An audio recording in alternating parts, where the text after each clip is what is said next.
That's a tough act to follow. I just about done 70,000 words worth of rhyming couplet a la Geoffrey Chaucer, but I can't recite it live like that. That was awesome. I'm going to tell you how I really got schooled by my big brother. Right?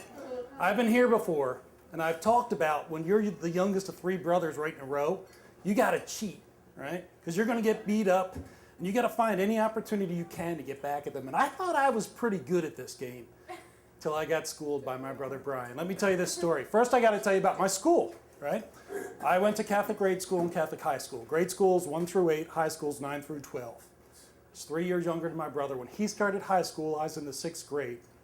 Around a month into my 6th grade year, my brother, back from high school, visited his favorite 8th grade teacher, Sister Joan Christie, lovely woman, right? And while he was talking to her, he looked on her desk and he saw this pad that said demerit slips, right? And he said, "Could I have one of them?" She didn't understand what it was like to be 3 brothers, 3 in a row, and what this could lead to. And she said, "Sure," right? Now, in my grade school, we were taught by Immaculate Heart nuns, right? I can't confirm this, but none of us ever got demerits. And I think somewhere in the training manual it said, "Why give a demerit slip when God gave you 2 good fists?" Right? Right? We got some Catholic students in here, you know what I mean, right? So he takes his demerit slip and he thanks her, and when he leaves halfway home, it's a 3-block walk, right? He must have stopped along the way, and he writes my name on the top, and he checks off cursing. It's possible. Fighting. Unlikely, but it could happen. Other. Here was his coup de grace, right? On the line next to other, he wrote, "When confronted, Peter urinated on the teacher's desk."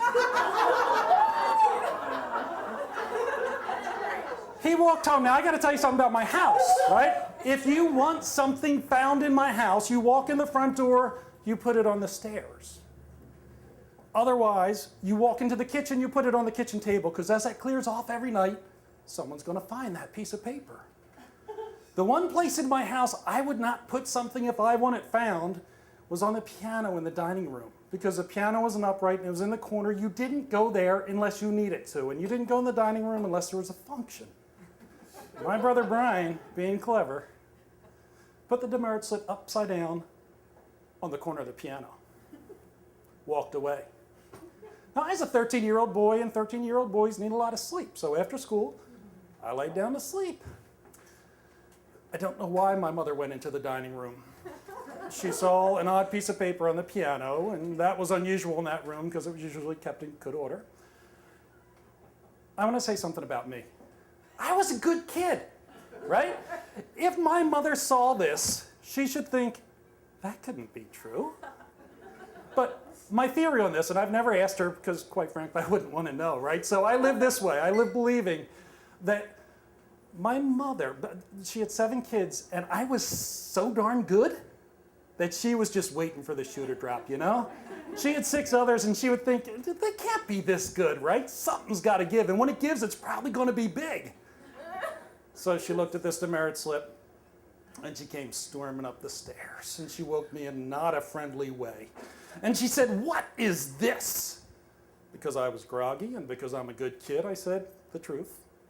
"I don't know."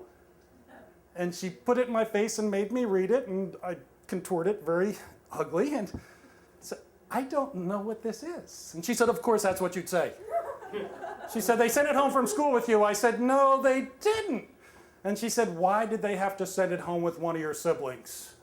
What could I do at this point, right? And I'm groggy and I have no idea, and all of a sudden, there's a little snicker in the hallway.